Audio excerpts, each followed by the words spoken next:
Alors, c'est le temps de parler d'actualité, puis beaucoup de sujets, mais entre autres, je vais vous parler de la Journée mondiale de la prévention du suicide. On sait, et on a reçu en entrevue hier, Mme Mélissa Boilard, qui est directrice générale du Trait d'Union, et Mme Renée Hébert, qui est directrice générale de l'ANCRE. Avec le CI3S de Chaudière-Appalaches, on invite la population à l'événement Revive ta flamme.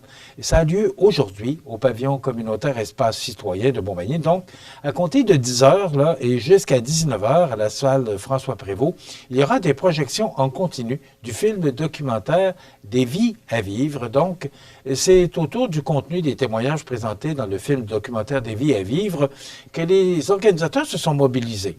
Ensemble, ils souhaitent véhiculer un messager d'espoir à toutes les personnes qui se sentent interpellées par le sujet du suicide et qui désirent mieux comprendre comment une période de grande souffrance peut être surmontée. Ainsi, des panels d'experts se succéderont tout au long de la journée, ça commence à 10 heures ce matin, pour discuter des thèmes et enjeux spécifiques à la crise suicidaire, à la prévention du suicide et au rétablissement. Plusieurs membres de la distribution du film seront parmi les panélistes invités, tels que Joanie Dubois et ses parents, Benoît Marcotte, ainsi que Stéphanie Saint-Jean, que l'on a pu connaître comme chanteuse et gagnante de La Voix 2016. Les producteurs du film, Céline Lécuyer et Christian Lafleur, seront également présents tout au long de la journée pour discuter avec les visiteurs avant ou après les projections.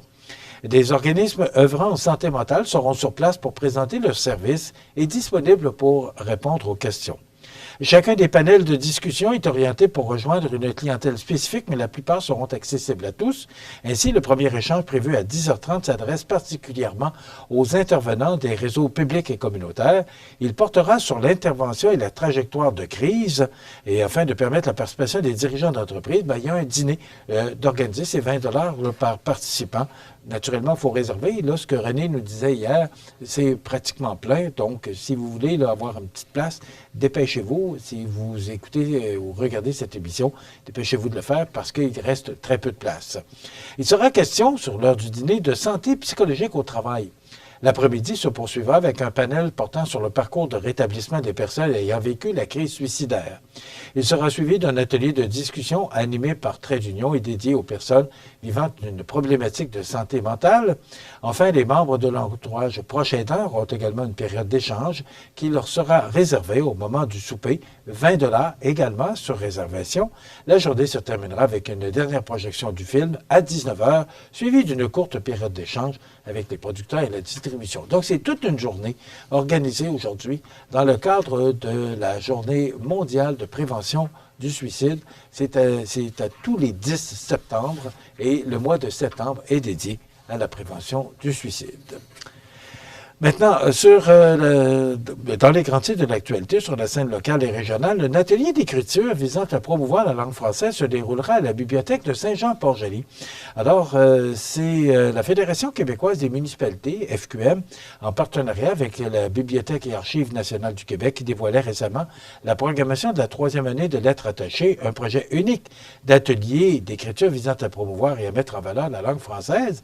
Chaque atelier, qui se déroulera dans une région différente du Québec, sera diffusé en simultané dans les bibliothèques participantes, permettant un large public d'y assister. À Saint-Jean-Port-Joli, ce sera Yves P. Pelletier, humoriste, RBO, Rock et Belles Oreilles.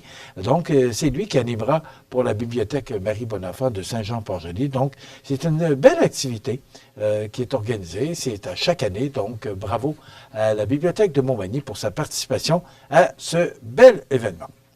Le dévoilement d'une murale pour souligner le 30e anniversaire du Centre d'études collégiales de Montmagny, c'est Peggy Gendron, qui est kinésiologue et artiste émergente et diplômée du campus de Montmagny, qui a réalisé cette murale tropicale 18 pieds par 11 pieds, c'est pas rien, ayant pour objectif de créer une ambiance verdoyante et paisible tout en conservant un style éclairé, épuré et chic. Donc, c'est à La Liane, c'est cette salle qui permet aux étudiants de se détendre et de se rassembler et qui sert occasionnellement de théâtre d'événements de la vie étudiante. Donc, bravo, Madame Gendron, pour cette belle initiative, cette murale qui est maintenant installée sur un mur dans la salle de la vie étudiante du Cégep campus de Montmagny, ou si vous préférez, le Centre d'études collégiales de Montmagny. Réunis à Lévis pour le rendez-vous des patrouilleurs organisé par l'Unité régionale de loisirs et de sport de la Chaudière-Appalaches, une centaine de patrouilleurs à vélo de partout au Québec ont eu l'occasion de découvrir les réseaux cyclables de la Chaudière-Appalaches. Alors, ces gens, ils sont 500 patrouilleurs dans la province et ces gens, ce qu'ils font, attendez un petit peu que je retrouve là, les 4 circuits proposés leur ont permis de découvrir les paysages de notre belle région. Ces gens-là, ils aident soit au niveau touristique, encore au niveau mécanique, peu importe s'ils avaient besoin d'aide, ces gens-là sont bien identifiés et sont sur les parcours de plusieurs régions administratives, mais pas encore en Chaudière-Appalaches. On a une belle piste cyclable ici, chez nous, à Montmagny. Ce serait plaisant d'avoir ce genre de personnes là, qui puissent se véhiculer sur notre piste cyclable. Alors, on invite les gens ou toutes des personnes qui pourraient être intéressées à créer un mouvement pour notre région, là, de communiquer avec l'Unité régionale de loisirs et de sport de la Chaudière-Appalaches, qui est un organisme régional du Québec, sans but lucratif, dont l'objectif est d'aider les organismes en loisirs, du sport et de l'activité physique, du loisir culturel et du plein air à changer leur monde.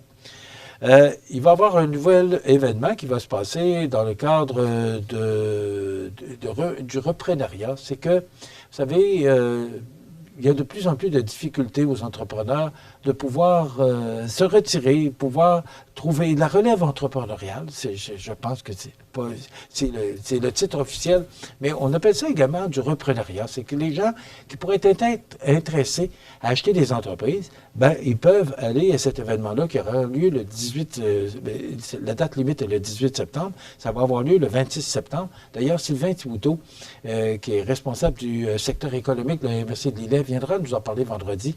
Mais ces gens-là, qui veulent pouvoir prendre leur retraite, ou encore des jeunes qui cherchent, qui voudraient acheter des entreprises, ça va être exactement pour eux cette journée-là. Donc, je trouve ça intéressant que la MRC des Lillet organise cet événement-là.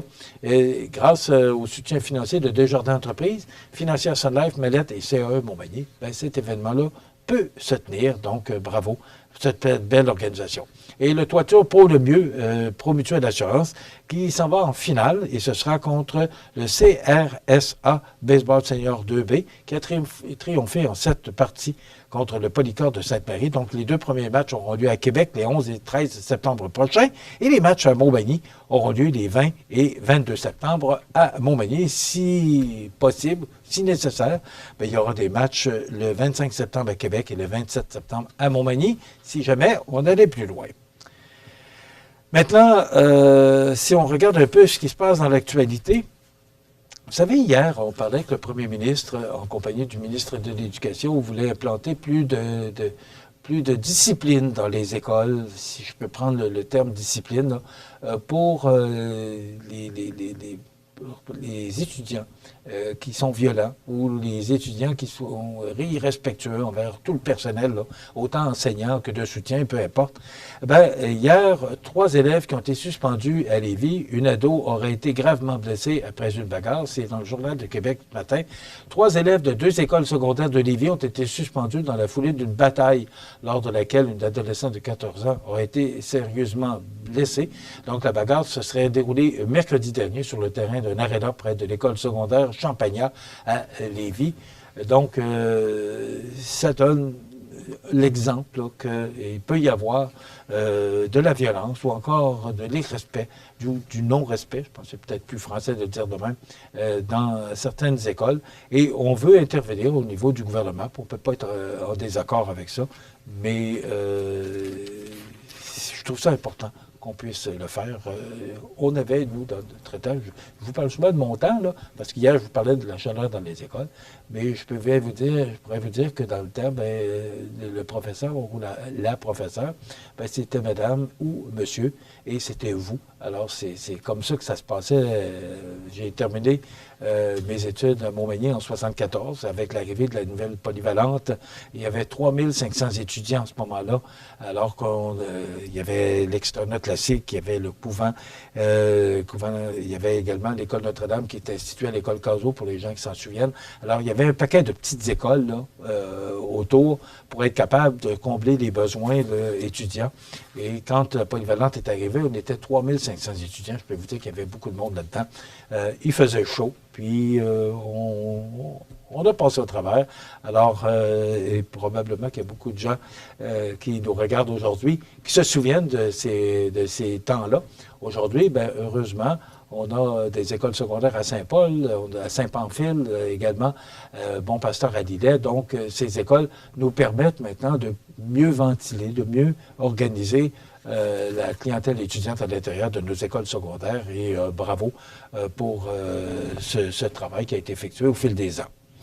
Les élus passent du Salon Bleu au Salon Rouge. Mais on investit 32 millions de dollars dans le Salon Bleu pour réfection. Donc, c'est la première fois depuis 1886. C'est Marc-André Gagnon qui nous apprend que la période des questions de l'Assemblée nationale se déroulera maintenant au Salon Rouge plutôt qu'au Salon Bleu. Et ce, pour les 2 prochaines années, c'est-à-dire jusqu'aux prochaines élections. On dit que peut-être ça peut être plus que ça. Mais pour l'instant, on dit que c'est jusqu'aux prochaines élections. C'est un peu la même chose au Parlement fédéral, alors que la Chambre des communes a été déplacée pour la rénovation du Parlement. Bien, ces édifices-là, il faut comprendre qu'ils ont un certain âge et comme n'importe quel édifice, bien, ça mérite de l'entretien. Marc-André, qui a travaillé à CFEL dans une autre vie, Marc-André nous apprend que les réparations pour le Salon Bleu sont au coût de près de 32 millions, mais on sait que ça va dépasser un peu la facture. En tout cas, on dit 32 millions, mais on peut s'attendre que ça va peut-être être 34 ou peut-être être 35. On est habitué à ça. Il y a beaucoup de choses dans l'actualité, mais je vous rappelle, il me reste à peu près 60 secondes pour vous dire que il y aura le débat ce soir, Trump et Mme Harris, M. Trump, j'ai corrigé, M. Trump et Mme Harris. Ça va être intéressant à suivre et c'est un débat extrêmement important pour ces 2 candidats à la présidentielle des États-Unis parce que c'est là qu'on va voir, on sait que M. Trump aurait pris quelques points d'avantage sur Mme Harris, mais c'est extrêmement chaud. Alors, ce débat-là peut faire la différence. Ce sera à suivre ce soir. On pourra vous en parler demain. Demain, on reçoit on reçoit M. Dominique Léonard, humoriste pour la croisière qui aura lieu en fin de semaine. Et Bernard Généreux, député, sera avec nous demain pour une partie de l'émission. Donc, je vous invite à traîner l'autre demain pour une autre émission d'information sur la Côte-du-Sud. N'oubliez pas la journée de la prévention du suicide qui se déroule au Centre communautaire Espace citoyen de Montmagny. Je vous souhaite une excellente journée. On se retrouve demain. Bonne journée.